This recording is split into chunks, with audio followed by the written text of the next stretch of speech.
Semangat pagi Bapak Ibu Guru Sahabat Belajar. Hari ini adalah hari kedua saya mengikuti BIMTEK Guru Pembimbing Khusus atau GPK yang diadakan oleh Kemdikbud. Kemudian video saya ini saya mau bagikan bagaimana kegiatan atau aktivitas pada hari kedua yang akan saya lakukan di LMS BIMTEK GPK atau Guru Pembimbing Khusus. Seperti biasa kita login ke SIM PKB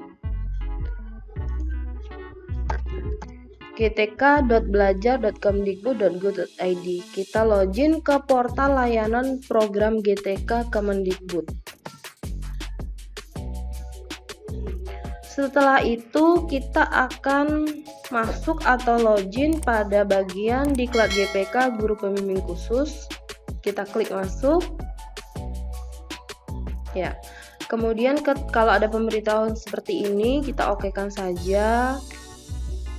Lalu kita menuju kelas LMS, klik LMS, kemudian klik daftar aktivitas. Setelah itu masuk ke modul atau masuk ke kelas melalui tautan modul. Kita klik. Ya. Pembelajaran hari 1 sudah saya lakukan kemarin. Hari ini pembelajaran hari kedua. Ya. Di sini terlihat Bapak Ibu Guru Sahabat Belajar untuk materi pengantar sudah, materi hakikat pendidikan inklusif sudah tercentang hijau. Kemudian kita akan lanjut ke sekolah ramah anak. Sekolah ramah anak, pernahkah saudara mengenal istilah sekolah ramah anak? Sudah pernah ada ya BIMTEK-nya sekolah ramah anak. Kemudian di sini didefinisikan sebagai satuan pendidikan yang mampu menjamin, memenuhi, menghargai hak-hak anak dan perlindungan anak dari kekerasan, diskriminasi, dan perlakuan salah lainnya, serta mendukung partisipasi anak terutama dalam perencanaan, kebijakan pembelajaran, dan mekanisme pengaduan. Menurut saudara, bagaimana hubungan sekolah ramah anak dengan sekolah inklusif? Saya akan kerjakan terlebih dahulu tanggapan ini. Ya, untuk tanggapannya kurang lebih seperti berikut. Sekolah ramah anak diharapkan dapat memperhatikan hak dan dapat memberikan perlindungan anak dari kekerasan, diskriminasi, dan pelayanan PDBK atau peserta didik berkebutuhan khusus, baik dari segi fisik maupun non-fisik. Kemudian prinsip sekolah ramah anak tersebut sama halnya dengan sekolah inklusif. Jadi sejalan dengan sekolah inklusif, di mana sekolah inklusif memiliki prinsip tidak mendiskriminasi antara PDBK dengan siswa reguler dan melayani keberagaman PDBK dengan tetap memperhatikan aspek kebutuhan khusus pada setiap individu. Saya akan klik serahkan. Kemudian kita diarahkan pada umpan balik mengenai sekolah ramah anak. Ya, merujuk pada Permen PP dan PA nomor 8 tahun 2014. Sekolah ramah anak itu memperhatikan hak dan perlindungan anak, sama ya dengan tanggapan tadi. Saya akan klik selanjutnya.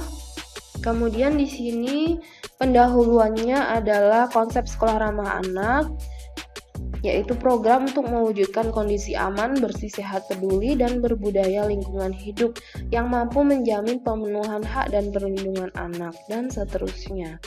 Kemudian prinsipnya bahwa anak mempunyai hak untuk dapat hidup, tumbuh, berkembang, dan berpartisipasi secara wajar sesuai harkat dan martabat kemanusiaan serta mendapatkan perlindungan dari kekerasan dan diskriminasi. Kita akan lihat videonya.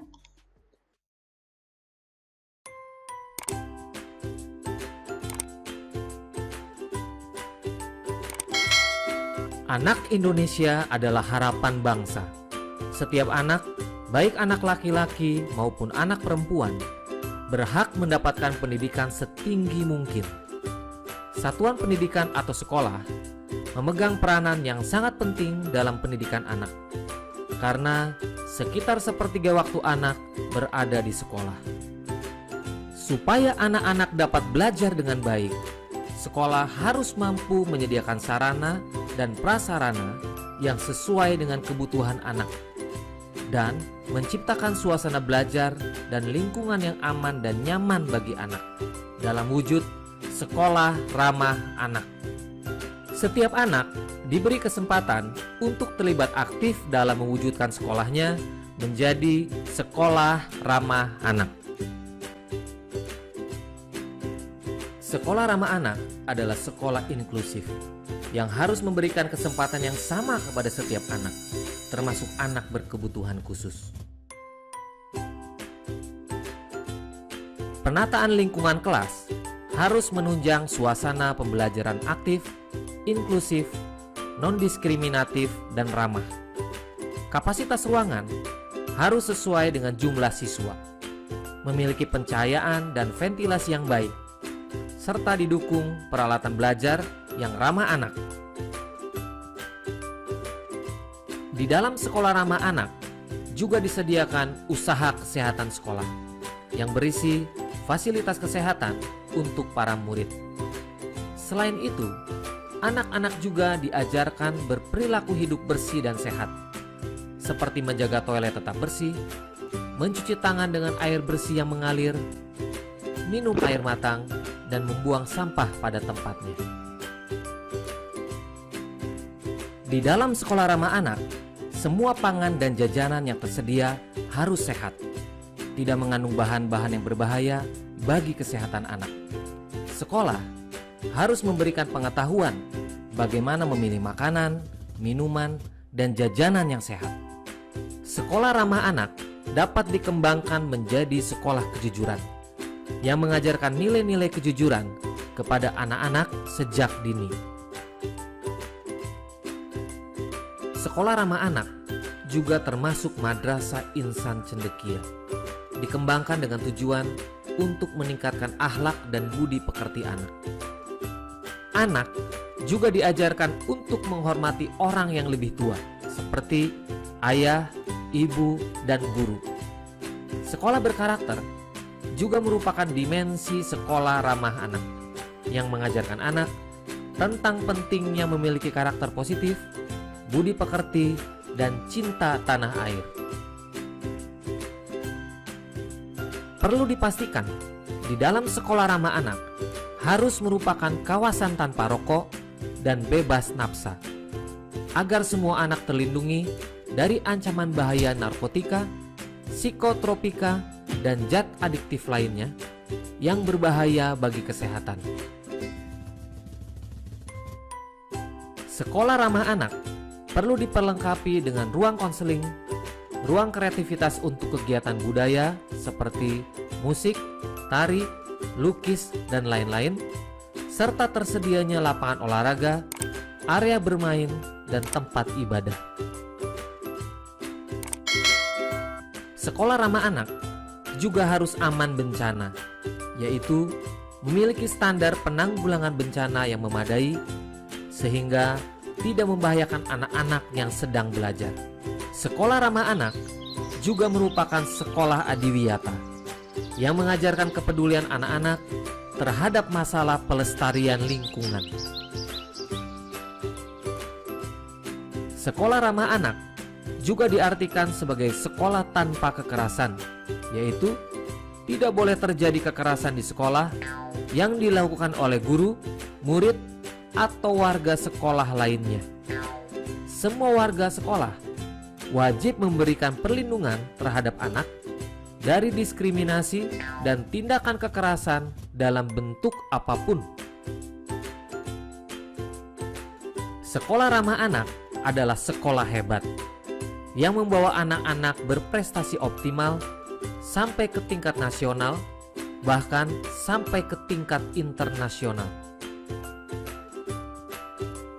Dengan partisipasi orang tua, wali, lembaga masyarakat, dunia usaha, alumni, dan semua masyarakat, mari kita semua bekerja sama mewujudkan sekolah ramah anak demi terwujudnya anak Indonesia yang berkualitas. Dengan sekolah ramah anak, akan tercipta generasi muda andalan bangsa yang sehat, cerdas, ceria, berakhlak mulia, dan cinta tanah air, mendukung terwujudnya kabupaten dan kota layak anak menuju Indonesia layak anak.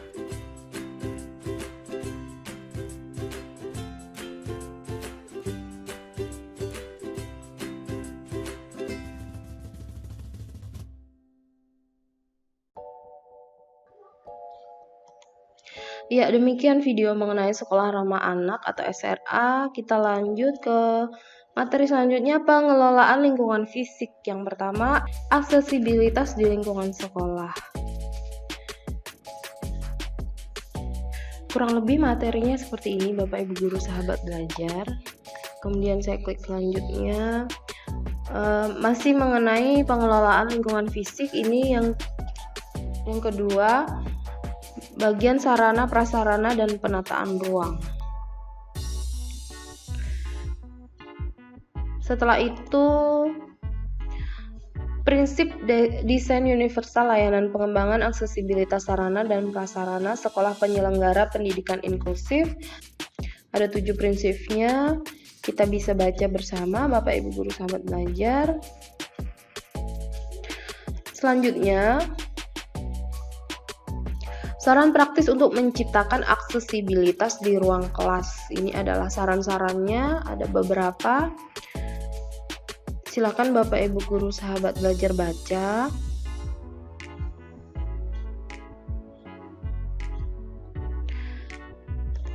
Selanjutnya, prinsip penataan ruang kelas inklusif seperti berikut.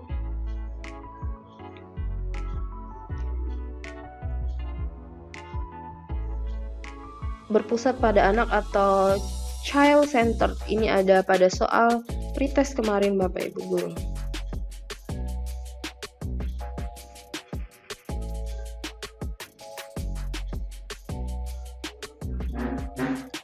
Selanjutnya, sarana dan prasarana umum yang dibutuhkan di sekolah inklusif.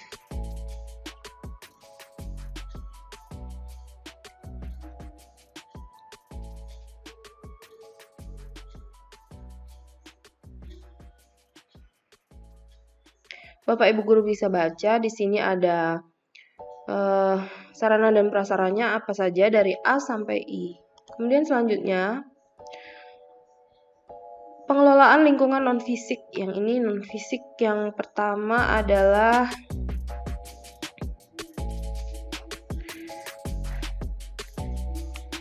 kita klik selanjutnya.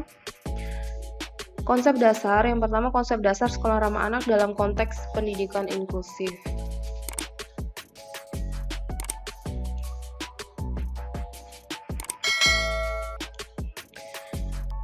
Jadi di sini ada pengertian konsep sekolah ramah anak, kemudian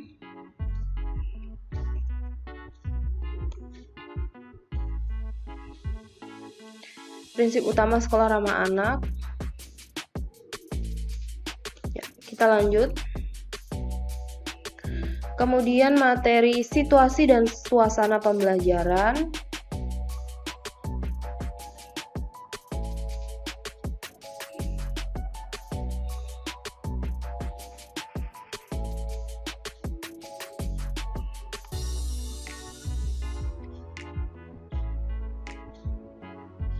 Selanjutnya,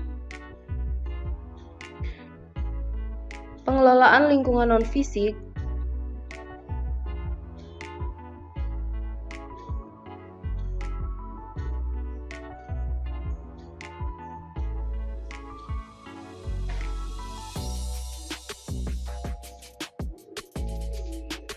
Selanjutnya,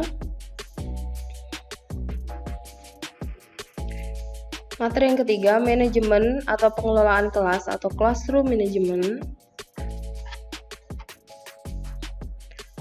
Intinya adalah manajemen kelas dirancang agar pembelajaran heterogen dapat berjalan secara efektif.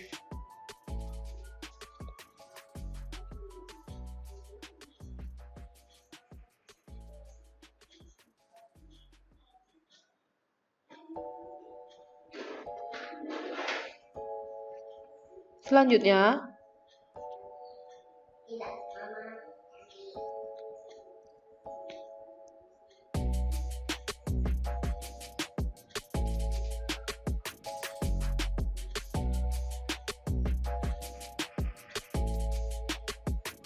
di sini dijelaskan mengenai pembenahan yang dilakukan pada sekolah penyelenggara pendidikan inklusif atau SPPI.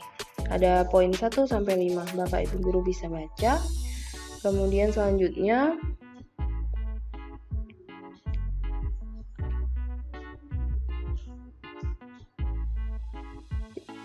dikatakan PDBK di samping belajar secara klasikal dengan teman-teman sebayanya di kelas, juga mendapatkan layanan pembelajaran individual sesuai kajian hasil asesmen akademik dan non-akademik. Proses pembelajaran individual disebut dengan istilah one-to-one teaching, yang sesi belajarnya dilakukan di ruang khusus pembelajaran individual. Nah, proses pembelajaran individual ini kemarin ada di soal pretest.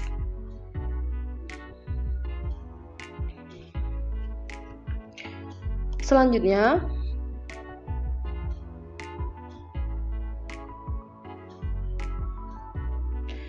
mengenai penugasan sekolah ramah anak. Jadi, kita disuruh mengunduh kembali lembar kerja konsep dasar pendidikan inklusif, kemudian menyelesaikan LK1 sama ya, tugasnya pada materi 1 dan kedua itu tugasnya sama. Kemudian saya klik selanjutnya, ada penutup, skornya masih 0 karena tugasnya belum dikerjakan. Demikian untuk materi 1 pada pembelajaran hari kedua, materi 1 mengenai sekolah ramah anak ya pada video ini. Terima kasih.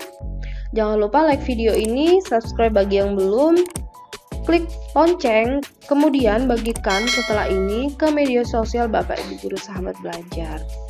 Terima kasih, sampai jumpa.